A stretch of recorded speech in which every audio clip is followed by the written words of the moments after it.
Tá faltando mais tompeiro. Todo mundo lembra do Jacan no MasterChef, né não? Olá, tudo bem com você? Eu sou o Pastor Lúcio e eu tô aqui para conversar um pouquinho mais sobre esse livro especial. Se você não conhece ele, deixa eu apresentar. Bíblia Sagrada. Nós estamos aqui para falar mais uma vez sobre o que é importante para a nossa vida espiritual. Independente de quem você seja, independente de onde você venha, o importante é você poder abrir a sua Bíblia e poder aprender mais dela. Nós aqui conhecemos um processo chamado santificação, a partir do que a Bíblia fala pra gente. E é sobre esse processo que nós estamos falando nessa série que tem o título De Costas pro Escuro e de Frente pra Luz. E eu queria convidar você para você poder aprender mais um pouquinho junto com a gente, tá bom? Nós já falamos aqui sobre mansidão, já falamos aqui sobre domínio próprio e chegou a hora de falar sobre o tompeiro. Vamos lá, eu quero convidar você a abrir a sua Bíblia em Romanos no capítulo 8, no verso 1. E aqui na minha Bíblia eu encontro o que Deus gostaria para a gente a partir das palavras do apóstolo Paulo, quando ele diz assim: Agora, portanto, já não há nenhuma condenação para os que estão em Cristo Jesus, pois já não andam segundo a carne, mas segundo o Espírito. Percebeu o chamado de Paulo? Percebeu o que é que Paulo está dizendo aqui como um profeta enviado por Deus para falar coisas para você nos dias de hoje, bem no ano 2021? Deus está dizendo para você que é meu amigo, você que está aí do outro lado assistindo, talvez pelo Instagram, talvez pelo YouTube, mas você que está aqui assistindo a gente, Deus está dizendo para você que você precisa dar um passinho a mais. E qual é o passo de hoje? Tem que ver com o nosso tempero, com o tempero que nós precisamos colocar na nossa vida, afinal de contas, é muito importante você e eu sabermos como temperar as coisas. Para falar sobre tempero, eu preciso te explicar alguma coisa, é um conceito bíblico que fica muito claro quando a gente lê e quando a gente compreende o que Deus gostaria para gente. A Bíblia diz para a gente que nós precisamos sim controlar os nossos apetites e as nossas paixões. Onde eu encontro isso? Se eu for simplesmente para 1 Pedro no capítulo 2, no verso 11, eu encontro ali o apóstolo Pedro dizendo sobre a concupiscência da carne. Falando a verdade para você, dizer sobre a concupiscência é aquilo que chama a atenção do nosso paladar, aquilo que leva você a se lembrar de alguma coisa que você gosta muito.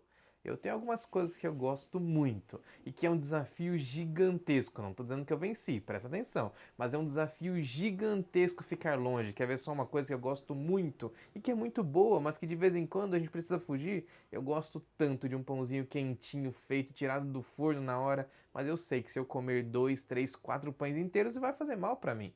Da mesma forma, o inimigo usa coisas que Deus permitiu, coisas que são boas, coisas que são gostosas para tentar levar você para o buraco. É exatamente assim. Ele sabe que o que é ruim você não vai querer e ele sabe que você está tentando porque você está buscando a santificação, ficar no que é correto e fugir de tudo que é errado. Para um pouquinho para pensar. Quando a gente vai falar sobre tempero, você primeiro precisa entender que você não vai colocar demais. Para pensar naquelas expressões, essa brincadeira que eu fiz aqui do Jacan. Quantas e quantas vezes lá no MasterChef ele diz para aquelas pessoas que estão ali aprendendo sobre, ou aprendendo não, ou melhor, querendo mostrar o que eles já cozinham, que tem muito sal ou pouco sal.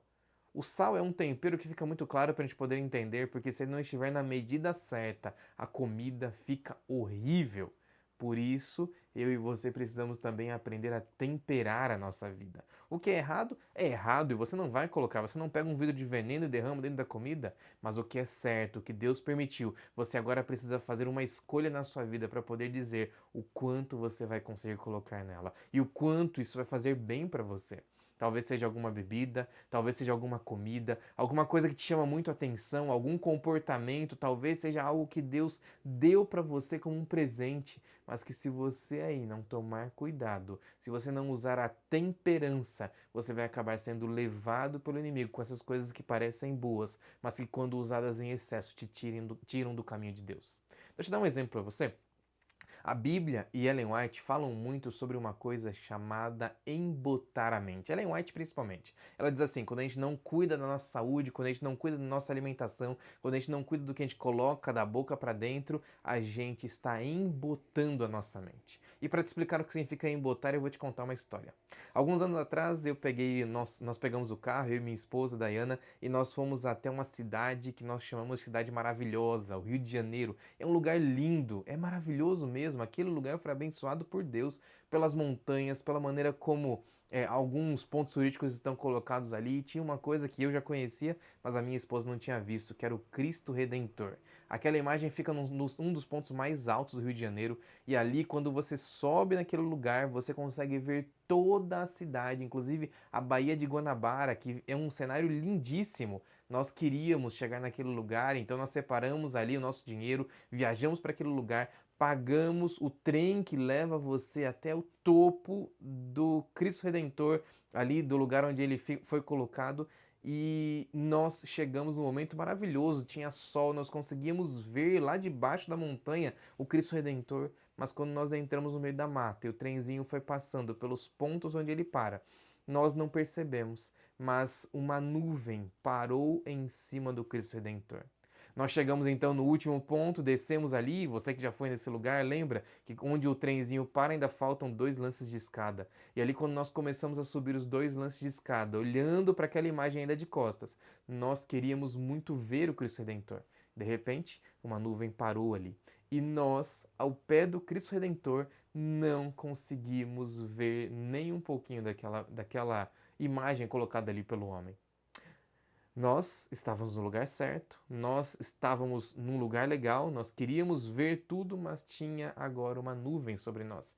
Entre eu e aquela imagem existia uma nuvem. É exatamente isso que significa embotar a mente. Quando nós cuidamos da santificação, o desejo que Deus coloca no seu coração de ser santo, você também precisa cuidar da sua comida e daquilo que você bebe. Sabe por quê? Se você não cuidar, é como se existisse uma nuvem muito densa entre você e o Pai que está no céu. Por isso, as suas orações, ou melhor, o seu contato com Deus vai ser deficiente. A sua mente vai estar como se fosse coberta e você não vai conseguir ter um caminho limpo e perfeito para encontrar com Deus.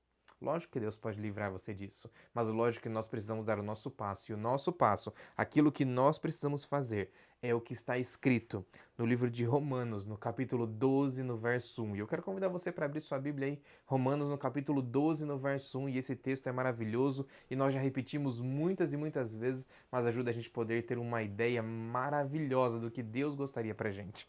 Eu leio no que eu já anotei aqui, Romanos, no capítulo 12, no verso 1, o apóstolo Paulo dizendo assim: Rogo-vos, pois, irmãos, pela compaixão de Deus, que apresenteis o vosso corpo em sacrifício vivo, santo e agradável a Deus, que é o vosso culto racional. Presta atenção no que esse texto está falando, porque se você voltar para ele, ele não faz nenhum sentido. Se você não tiver a mentalidade transformada por Deus para você poder compreender a Bíblia, esse texto não faz nenhum sentido. Afinal de contas, o que é sacrifício? Sacrifício é uma coisa que você mata, alguma coisa que você destrói, alguma coisa que você não permite que continue vivendo ou existindo. Como é que você vai conseguir ser um sacrifício que é vivo? Me conta aí. Não tem como. Nos olhos humanos não existe como você ser um sacrifício vivo, mas aos olhos de Deus, Deus chama você para ser um sacrifício vivo, continuar vivendo em harmonia com o plano dele e continuar louvando o nome do seu Deus. Afinal de contas, as suas atitudes, os seus apetites, as suas paixões, as concupiscências da carne, elas vão ser colocadas de lado, permitindo que as vontades, as paixões e as delícias que Deus tem preparado para você sejam colocadas na sua vida. Esse é o plano de Deus. É por isso que nós buscamos a temperança. É por isso que nós buscamos o que Deus gostaria para mim e para você. E aí? Topa o desafio? Topa o desafio de dizer não para as coisas que você gosta e sim para as coisas que Deus gosta? Topa o desafio de você não exagerar naquilo que você gosta, mas começar a segurar um pouquinho para que esse seja o plano, para você se preparar para encontrar as grandes tentações que a vida vai trazer para você? Deixa eu colocar esse grande desafio para você hoje. Vamos no dia de hoje. Nós já falamos sobre mansidão, já falamos sobre domínio próprio, vamos agora falar sobre temperança. Vamos, a partir de hoje, buscar a temperança para mim e para a tua vida. Que tal esse desafio? Que tal a gente começar mais uma vez a olhar cada vez mais para a luz, ficar de costas para o escuro e de frente para a luz, que é a vontade de Deus para a sua vida e para a minha vida. Eu quero terminar esse momento, essa mensagem, esse momento de reflexão falando com Jesus e entregando a sua vida nas mãos de Deus. Vamos falar com Deus? Paizinho querido, nosso Deus de amor e grande bondade, entregamos o nosso coração neste momento nas tuas mãos. Toma cada um de nós que está buscando ser manso, ter domínio próprio e hoje vai começar a buscar o que nós precisamos pela temperança. O que é errado nós já deixamos para trás. O que é errado nós não queremos ver na nossa frente de jeito nenhum, mas queremos ter o desafio e vencer esse desafio de continuar colocando o que é certo, o que pode ser bom na medida certa na nossa vida. É isso que nós precisamos hoje, Pai, porque a sua vontade tem que ser a nossa vontade, porque os seus desejos têm que ser o nosso desejo. Esse é o desafio que nós queremos, Pai. Toma conta de cada um de nós. Abençoa cada pessoa que está aqui no Instagram, cada pessoa que está aqui no YouTube. Abençoa cada um de nós para que nós possamos fazer a sua vontade sempre. Cuida da gente. Nos dá, por favor, um ótimo dia na sua companhia. É o que nós te pedimos e agradecemos em nome de Cristo Jesus, o nosso Senhor, aquele que vive e reina para toda a eternidade. Amém. A gente se vê amanhã. Um grande abraço, fica com Deus e não esquece o nosso desafio. Tchau, tchau.